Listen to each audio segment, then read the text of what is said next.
"Show me your papers." That's what the police officer said to Major Blackard, her great-grandfather, when he was just 19 years old. Major dug into the trousers of his wallet, patted his jacket, but he couldn't find his billfold. "Sir, I done left my wallet," he said. But before he could finish his sentence, the young man was posted against the brick wall, cuffed, and taken to the St. Louis City Jail. Unable to prove his identity, he would spend the next 21 days in a cramped, musty cell. That's where his older brother Matt found him. He had been beaten and was bloody. Matt returned with Major's employer later that day, wallet and identification card in hand. They needed to post bond, and the police officer needed to see a white face. The year was 1899, and Major Blackard was my great-great-grandfather. The real crime was that Major Blackard was a man of color living in America in 1899.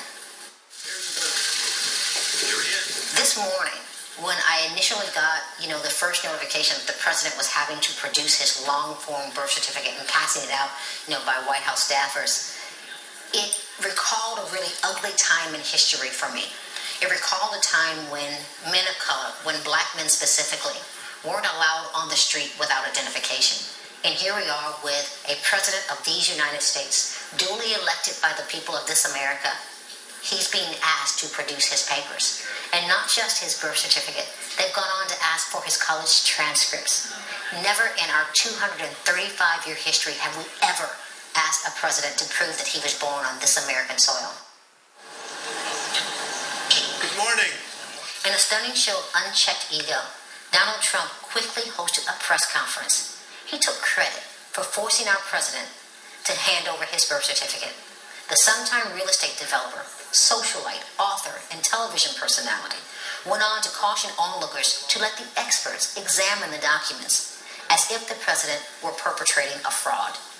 Trump didn't even want just the birth certificate. He wanted the president to release his college transcripts. His implication is that Barack Obama was the beneficiary of affirmative action, and that he took the place of a more qualified white student. Apparently, graduating magna cum laude from the nation's most prestigious law school and being named editor of the Harvard Law Review, the institution's highest student honor, is just not enough for Trump. But you see, for people like Trump, it never is enough. If he gets on the phone or gets off his basketball court or whatever he's doing at the time, he should be focused on OPEC and getting those prices down. As if his place was better on the basketball court. When they tell you that this isn't racial, don't believe them. This controversy was constructed solely as a way to delegitimize the presidency of a black man.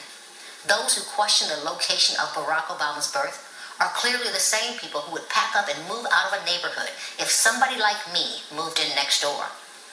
They're the same people who would believe African Americans are better suited on the basketball court than in a boardroom. When they say they want to take their country back, they mean from us.